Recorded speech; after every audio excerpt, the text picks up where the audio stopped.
All right, good morning again, ladies and gentlemen. So this is the um, mock exam that was given by the College Board. So we're going to go over the entirety, parts A through G. Okay, let's start with part A. It says, first of all, let's just get a sense of the situation. We have the velocity of a particle, which is defined by this function v of p, and v of p is measured in meters per hour, and of course t is measured in hours, and we're only given sort of like a snapshot of values for the velocity function of this particle, and we're told that at time t equals 0, particle p is at the origin. So that's an initial condition, and that's going to come into play probably a little bit later on.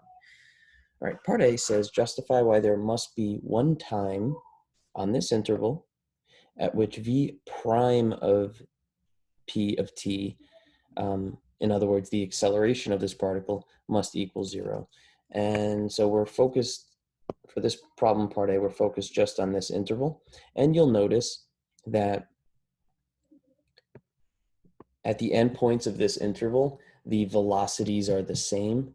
And so this is going to be the mean value theorem that, and more specifically, it's Rolle's theorem that says that if f of a is equal to f of b, and if we have a continuous and differentiable function, and if there's a situation where the slope of a secant line is equal to 0, that implies that there must be a tangent line that also has a slope of 0 on that interval. So anyway, what we would say to show that work is we would show that slope of secant line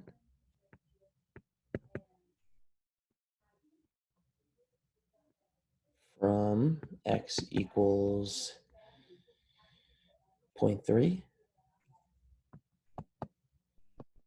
to x equals 2.8 is equal to, of course, VP of 2.8 minus VP of 0.3 all over 2.8 minus 0.3. But again, VP of 2.8 is 55, VP of 0.3 is 55. So that numerator is 0. Okay? Now, that's part 1. Part 2 is that we are told that VP of t is differentiable, and therefore continuous on this interval.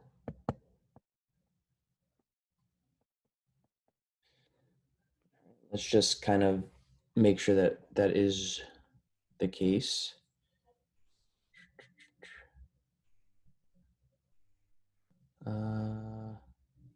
Differentiable function. All right. And so now that we know that there's a secant line that has a slope of 0, and we know that we're dealing with a function that is continuous and differentiable, that means we have something that maybe looks like this. Actually, it's actually the opposite, because it goes from, v goes from 55 to negative 29 back up to 55. So if we just focus on the secant line connecting these two endpoints, we see that that slope is 0, which means that somewhere along this curve, it doesn't necessarily happen exactly in between the endpoints. It happens somewhere in between, but not exactly in the middle, I should say. But if the secant line has a slope of 0 and we have a differentiable function, then the mean value theorem tells us that there is a tangent line with a slope of 0. So we can finish by saying, therefore, by the mean value theorem, there must be a point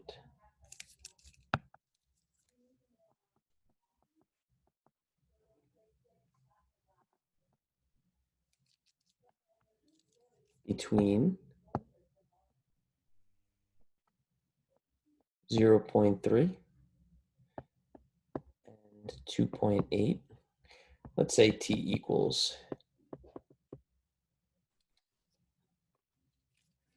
such that v prime p of t is equal to 0. Okay, and there we have it.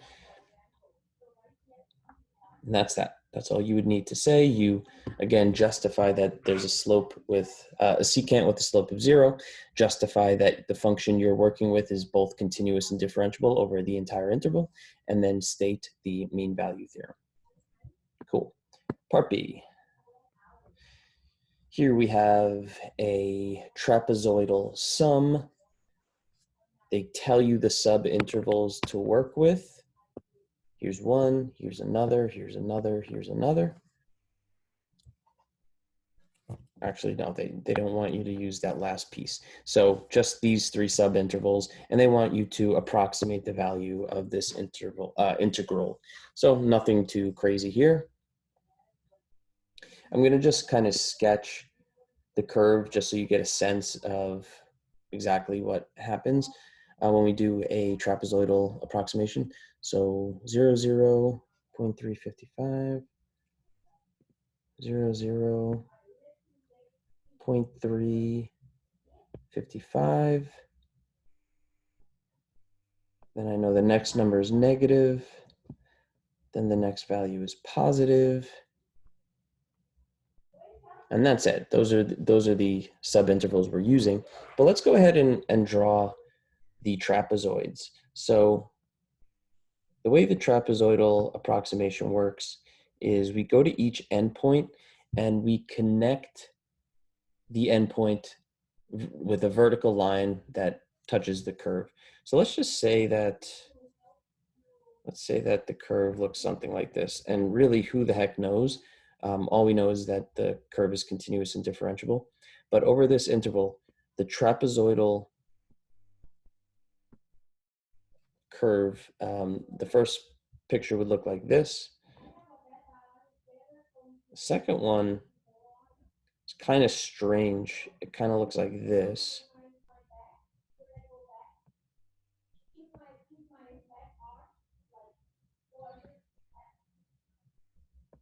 And the third one kind of looks like this. And I know that this looks a little bit confusing, but I guess I would say that the picture in this case doesn't really help too much. As long as we carry out what the trapezoidal approximation tells us, then our approximation will work.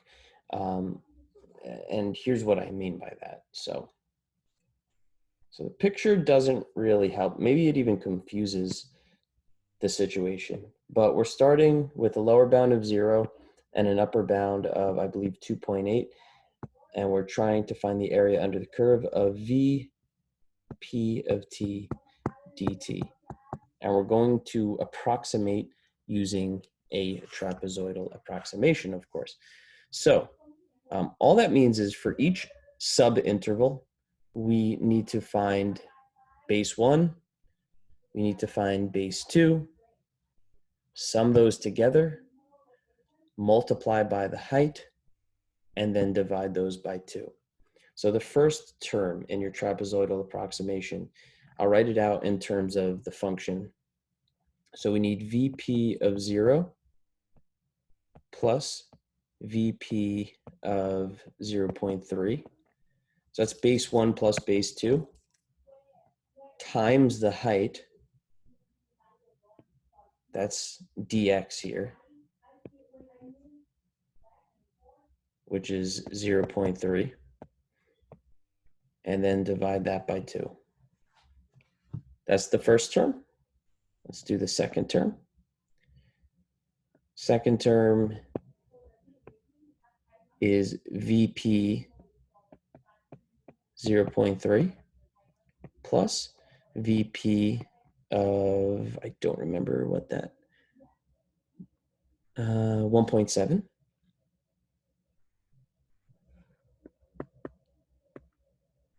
times, now we need the height,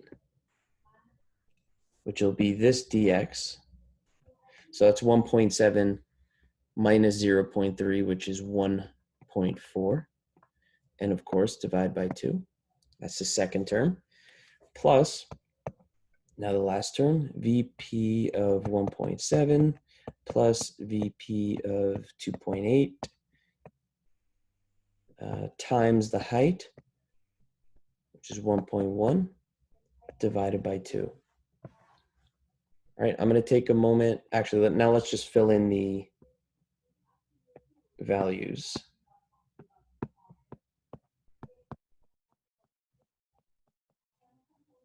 Okay, so VP of 0, based on the table, is 0.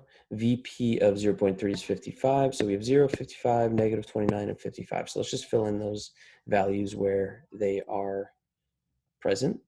So 0 plus 55 times 0.3 divided by 2 plus 55 plus negative 29. Let me just make sure that it's 29. Yeah, negative 29 times 1.4 divided by 2 plus negative 29 plus 55 times 1.1 divided by 2. And now I'm going to go ahead and evaluate this numerically. So give me a moment. Okay, and so when I sum up these three terms, I get 40.75. Now, of course, it's important to include the units here. So 40.75, well, if the units of VP of t are meters per hour, then when we integrate a bunch of VP of t dt, or in other words, times dt, the hours or the time units cancel, and we're left with just meters. So this is 40.75 meters. I wonder if we're asked to interpret. No, we are not asked to interpret, so we can move on. All right, part C. Part C adds this new piece of information, some continuous function defined on that interval. This is the graph of f. And we're told that this graph is made up of a couple of line segments, and this is a quarter circle here. All right, and we're told where this quarter circle is centered. And we're also given a point that exists on this curve. Okay, so that all that information will very likely come into play in just a little bit. Let's get into part C.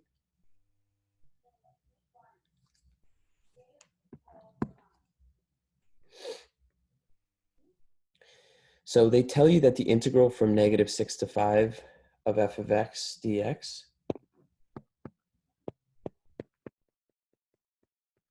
is equal to 7. All right, so the area under this curve from negative 6 to 5 is equal to 7. The thing is, obviously, we don't see anything from negative 6 up to negative 2. All right. All we know is that the total area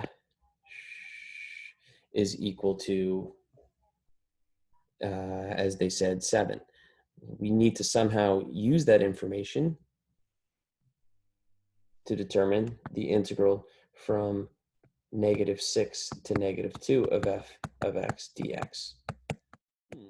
Interesting. Well, I think it's kind of obvious that what we can do is find the area under the curve of what we see, and whatever that value is, subtract it from 7, right?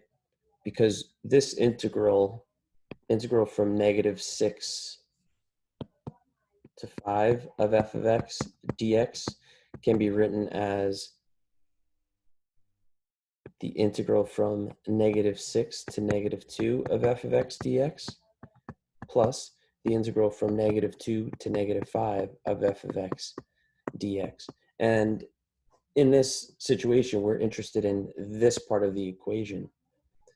So what we can do is take integral from -6 to 5 and subtract integral from -2 to -5. I'm sorry, not -5, +5.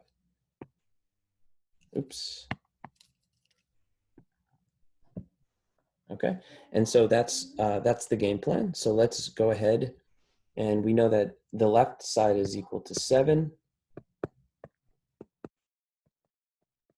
The right side is what we, the first term in the right side is what we're solving for. And then the second term in the right side is something we can go ahead and calculate. So let's do that. All right. This area over here, I'm going to go ahead and just sort of like fill in the values of these areas. So just give me a moment. Okay, so each of these areas is labeled now. The thing we have to keep in mind is we're integrating from left to right, so in this direction. And so that being said, our dx's are positive, and so the area will be considered overall positive if it's above the curve, above the x-axis, and the area will be considered overall negative if it is below the x-axis. So we have a positive 1/2 plus a negative 1/2. So these areas actually work to cancel each other out. Then we have a negative 1/4 plus 3. Plus, now I have to take the area of this figure below the quarter circle. The way I'm going to do it is I'm going to find the area of this red square, and I'm going to subtract out the piece that we don't need, and that piece is exactly a quarter circle. So the area that we're interested in is actually 9 minus 9 pi over 4. All right, so let's again put all that together. Again, that the 1/2s cancel. We have a negative 1/4 plus 3 plus 9 minus 9 pi over 4.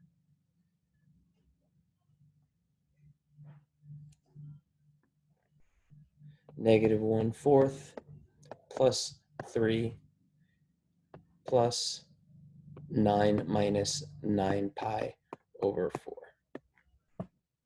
All right, and that gives me the integral from -2 to 5 of f of x dx. And now let's go ahead and get this numerical value. Integral from -6 to -2 of f of x dx is equal to, I'm just going to pause for a moment to calculate. Okay, and when I solve for the integral from -6 to -2 of f of x dx, I get, numerically, I get negative 4.75 plus 9 pi over 4. All right, and I'm just going to leave it like that. Let's see, are there any units? No units or anything like that. So that's our final answer. All right, part D, evaluate the integral from 3 to 5 of 2 times f prime of x plus 4 dx. Give me a moment. I'm just going to readjust things so I don't have to keep scrolling up. So give me 1 second. All right, here we are back, and we're doing part D. Now, part D just sort of, it's useful if you understand some of the properties of integration, such as if we're trying to integrate a sum, we can separate that into a sum of 2 separate integrals over the same limits. Also, if there's a constant, we can pull out the constant. So I can rewrite this integral as 2 times the integral from 3 to 5 of f prime of x dx plus the integral from 3 to 5 of 4 dx. All right, now let's do some fundamental theorem of calculus, part 1. The first term is 2 times f of 5 minus f of 3. The second term, and that's because the antiderivative of f prime is, of course, f. The second term will be, well, the antiderivative of 4 is 4x. So this would be 4 times 5 plus 4 times 3. I'm sorry, minus 4 times 3. All right, now let's plug in some information. F of 5. F of 5 from this graph we can see is equal to 0, and f of 3 is this point right here. Looks like it's a tough y value to determine. Oh, but wait, they gave us that information. So of course you knew that piece of information was going to be used. So f of 5 is 0, f of 3 is 3 minus radical 5.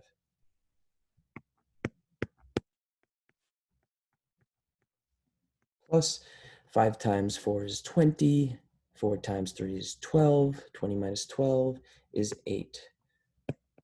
So we have 2 times negative 3 plus radical 5 plus 8, which is equal to, so 2 times negative 3 is negative 6. Negative 6 plus 8 is 2.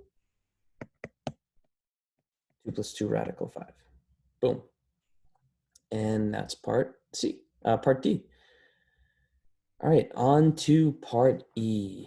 So they define a new function, g of x. See what exactly did they say about g of x.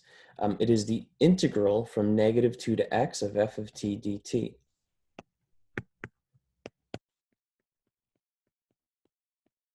Now, of course, I saw a question earlier, why are they using the letter t here? It's simply what's referred to as a dummy variable. It's kind of a placeholder. Our function is in terms of x, but as you can see, x is already being used as an upper limit here. So the upper limit of this integral is what's varying, all right? So they use the letter t as a placeholder. So they give us this function, and we want to determine the absolute maximum value of this function on this interval. Notice it's a closed interval. So when we're trying to find an absolute max or an absolute min, we need to find the critical points, and we need to find the end points, and those are our candidates, and then we evaluate the function at those candidates. So let's set up our table of values.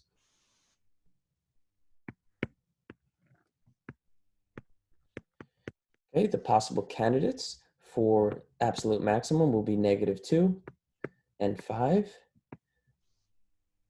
We also need to find the critical points. So how do I find the critical points? Well, I'm going to take the derivative, and it's actually pretty simple. G prime of x is just simply equal to f of x. This is fundamental theorem of calculus part 2. And when is f of x equal to 0? Or when is f of x undefined? These are going to be our critical points. In other words, it's saying when is g prime equal to 0 and when is g prime undefined. These are our critical points. Let's look at the graph of f. So it looks like f of x equals 0 here and here. So at x equals negative 1 and at x equals 5. We already have 5 in our value. I'm sorry, in our table.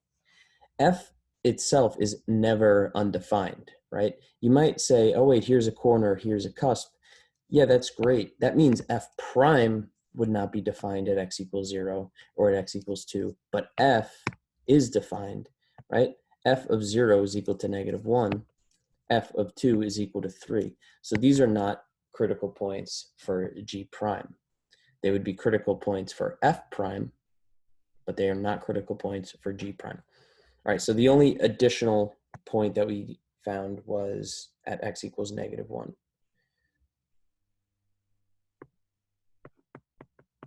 And we determined that f of x is never undefined. So we didn't add any other candidates. All right, well, g of negative 2, by definition, is the integral from negative 2 to negative 2 of f of x dx, which of course is 0. All right, so unless we have negative numbers, this will not be the absolute maximum. let's see, g of -1 is the integral from -2 to -1 of f of x dx. Well, what's the area under the curve from -2 to -1 of f of x dx? Since we're moving from left to right, and since the area is above the x-axis, this is going to be a positive area, and it's just a triangle with height 1 and base 1. So the area is 1/2, positive 1/2. So g of -1 is equal to positive 1/2. And g of 5, I believe we found,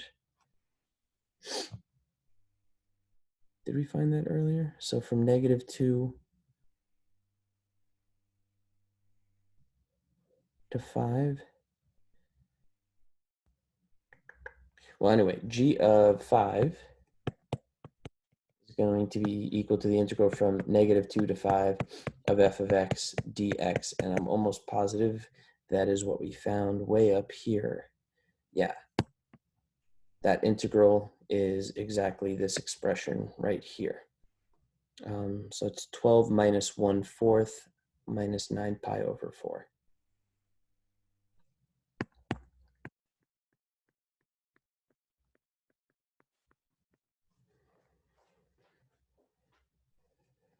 And so this can be simplified to be 12 minus, sorry, give me 1 second. I'm going to get the decimal representation of this number. One moment. All right, it turns out the decimal representation is 18.8186.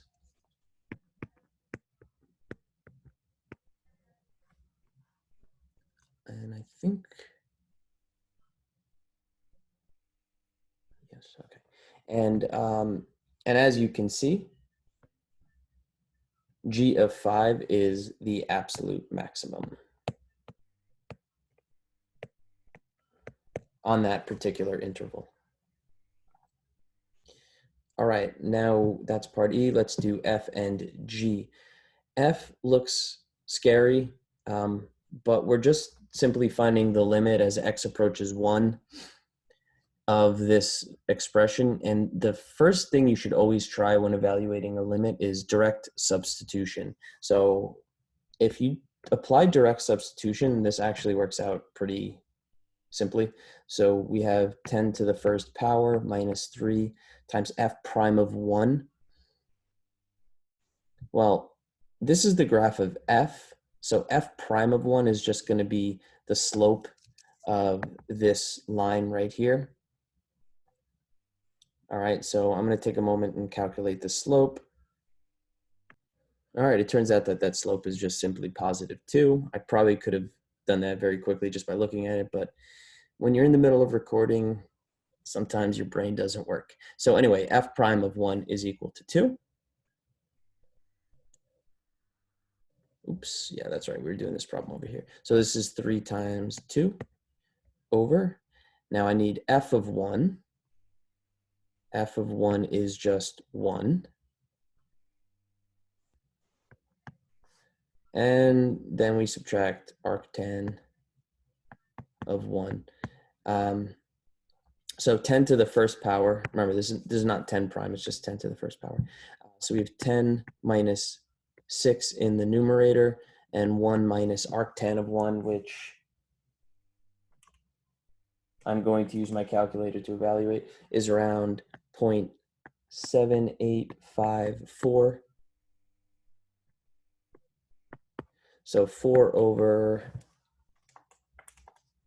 around 0.2146. That would be the limit of this expression as x approaches 1. All right, nothing too bad. That's why I'm saying, as scary as some limits may seem, the first thing you should always try is direct substitution. And then, of course, if you end up getting some indeterminate form, L'Hopital's rule. All right.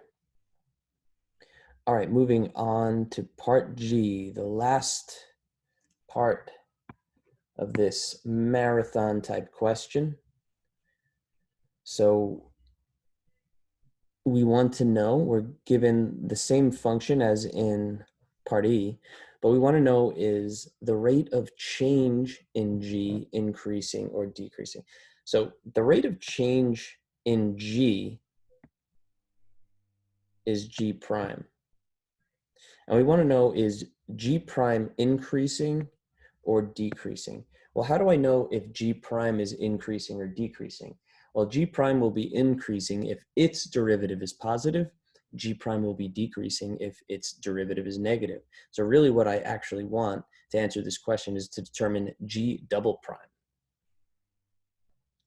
So let's start out with just rewriting the definition of G of X, negative 2 to X of f of X dx.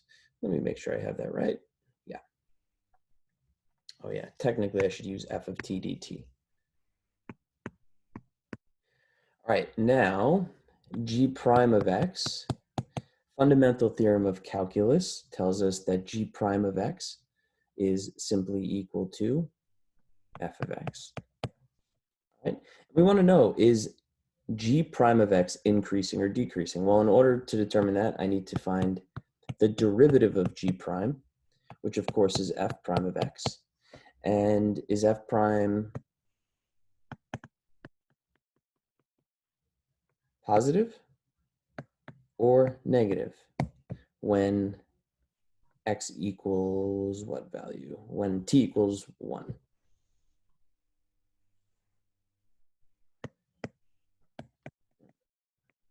I'm going to use the letter x. When x equals 1. So let's go to the graph of f. And by looking at the graph of f, we can determine if f prime is positive or negative at x equals 1. Here's the graph of f. Let me erase all the prior work. When when x is equal to 1, you can see that f has a tangent line slope that is positive, and therefore f prime of 1 is greater than 0. This, of course, is equivalent to saying g double prime of 1 is greater than 0. And so if g double prime of 1 is greater than 0,